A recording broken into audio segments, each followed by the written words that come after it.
18 ஆண்டு கால ஐபிஎல் எத்தனையோ தலை சிறந்த கேப்டன்களை பார்த்துருக்கு. ஆனால் இவரை மாதிரி ஒரு கேப்டன் இருக்கவே முடியாது அப்படின்னு எல்லாருமே சொல்கிற அளவுக்கு ஒரு மிகப்பெரிய சாதனையை படைச்சிருக்காரு ஸ்ரேயஸ் ஐயர். அது என்ன சாதனை, அது எப்படி சாத்தியமாச்சு அப்படிங்கிறதான் இப்போ நம்ம பார்க்க போகிறோம். நம்ம எல்லாருக்குமே தெரியும், ஸ்ரேயஸ் ஐயரை பொறுத்த வரைக்கும் இது அவர் கேப்டனாக இருக்கிற 3வது ஃப்ரான்ச்சைஸ். அதாவது பஞ்சாபுக்கு அவர் 3வதாக தான் இப்போ கேப்டனாக இருக்கார். இதற்கு முன்னாடி பார்த்தோம்னா அவர் டெல்லி அணிக்கு கேப்டன் இருந்திருக்காரு. அதுக்கப்புறம் கொல்கத்தா நைட் ரைடர்ஸ் அணிக்கு கேப்டனா இருந்திருக்காரு. டெல்லி அணிக்கு அவர் கேப்டனா இருந்த சமயத்துல தான் முதல் முறையா டெல்லி அணி ஐபிஎல்லோட இறுதி போட்டிக்கு முன்னேறி இருந்தாங்க. அதாவது டெல்லி அணியோட வரலாற்றிலேயே அவங்க ஐபிஎல்க்கு இறுதி போட்டிக்கு முன்னேறினது இவரோட தலைமையில தான். அதுவே ஒரு மிகப்பெரிய சாதனையா தான் பார்க்கப்பட்டது. அதற்கு அடுத்ததா பார்த்தோம் அப்படின்னா கொல்கத்தா நைட் ரைடர்ஸ் அணிக்கு வந்தாரு ஸ்ரேயஸ் ஐயர். அங்கே ஓராண்டு அவரால் விளையாட முடியாமல் போயிருந்தது அவரோட இன்ஜுரி கன்சர்ன் காரணமாக. ஸோ அந்த சீசன் பார்த்தோம் அப்படின்னா அந்த அணிக்கு நிதிஷ் ராணா தலைமையேற்று நடத்தினார். அதற்கு அப்புறமா 2024ஆம் ஆண்டு டெல்லி அணியோட கேப்டனாக பொறுப்பேற்றுக்கிற ஸ்ரேயஸ் ஐயர் அந்த அணியை இறுதி போட்டி வரைக்கும் கூப்பிட்டுட்டு போனது மட்டும் இல்லாமல் அவங்களுக்கு ஒரு சாம்பியன் பட்டத்தையும் ஜெயிச்சு கொடுத்தாரு. கொல்கத்தா அணியோட வரலாற்றில் ஐபிஎல்ல அவங்க கௌதம் கம்பீர் தலைமையில் மட்டும்தான் 2 கோப்பைகளை ஜெயிச்சிருந்தாங்க. ஸோ அந்த வகையில் கௌதம் கம்பீருக்கு அடுத்ததாக கேகேஆருக்கு கப்பு ஜெயிச்சு கொடுத்த கேப்டன் அப்படிங்கிற பெருமை ஸ்ரேயஸ் ஐயர் வசமாச்சு.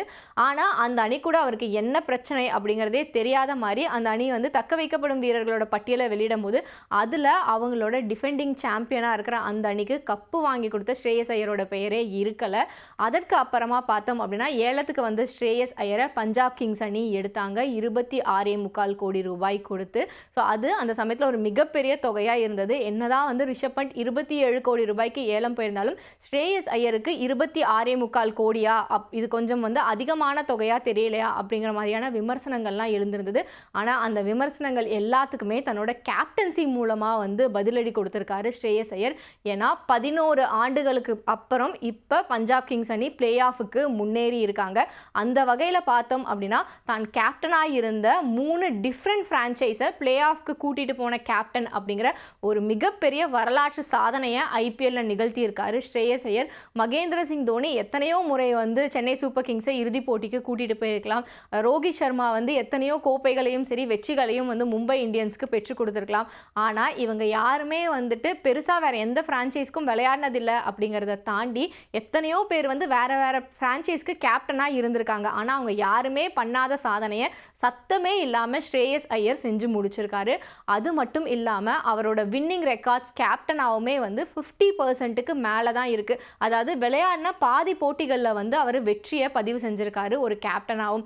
இதை தாண்டி அவரோட கான்ட்ரிபியூஷன் அப்படிங்கிறதுமே ஒவ்வொரு டோர்னமெண்ட்லேயுமே அந்த டீமுக்கு மிக முக்கிய பங்கு வகிச்சிருக்கு அப்படின்னு சொன்னோம். குறிப்பாக பார்க்கணும் அப்படின்னா ராஜஸ்தானுக்கு எதிராக நடந்த இப்போ கடைசியாக நடந்த போட்டி எடுத்துக்கிட்டா கூட ரொம்பவே இக்கட்டான சூழலில் அந்த அணி தத்தளிச்சிட்டு இருக்கும் போதும் நின்று ஒரு கேப்டனாக தன்னால் என்ன பண்ண முடியுமோ அதை டீமுக்காக பண்ணி கொடுத்துட்டு போனார் பேட்டிங்கில். அதே மாதிரி அவர் இன்ஜுரினால செகண்ட் ஹாஃபில் விளையாட முடியாமல் போன சமயத்தில் கூட ரோப் கிட்ட நின்று பிளேயர்ஸ்க்கு இதை பண்ணுங்க அதை பண்ணுங்க அப்படின்னு கண்டினியூஸாக கைடன்ஸ் கொடுத்துக்கிட்டே இருந்தார். இதை எல்லாத்தையும் பார்த்து இப்போ எல்லாருமே சொல்கிற ஒரு முக்கியமான விஷயம் என்ன அப்படின்னா ஐபிஎல்ல தோனி அதுக்கப்புறம் ரோஹித் சர்மா இவங்க 2 பேருக்கு அப்புறம் ஒரு மிகப்பெரிய கேப்டனாக ஸ்ரேயஸ் ஐயர் மாறுறதுக்கான சாத்தியக்கூறுகள் நம்ம கண்ணு முன்னாடியே தெரியுது அப்படிங்கிறதான். ஸோ அந்த வகையில் பார்த்தோம் அப்படின்னா இது ஐபிஎல்லை தாண்டி இந்தியன் கிரிக்கெட்டுக்குமே ஒரு நல்ல விஷயமா தான் பார்க்கப்படுது.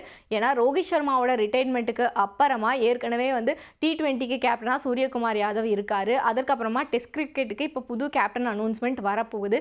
ஓடிஐலேருந்து ரோஹித் சர்மா ரிட்டையர்ட் ஆனால் அடுத்தது யார் அப்படிங்கிற ஒரு கேள்வி இருக்கு. ஸோ அந்த இடத்த பூர்த்தி செய்யறதுக்கு ரொம்பவே தகுதியான நபர் ஸ்ரேயஸ் ஐயர் அப்படின்னு சொல்ல ஆரம்பிச்சிருக்காங்க.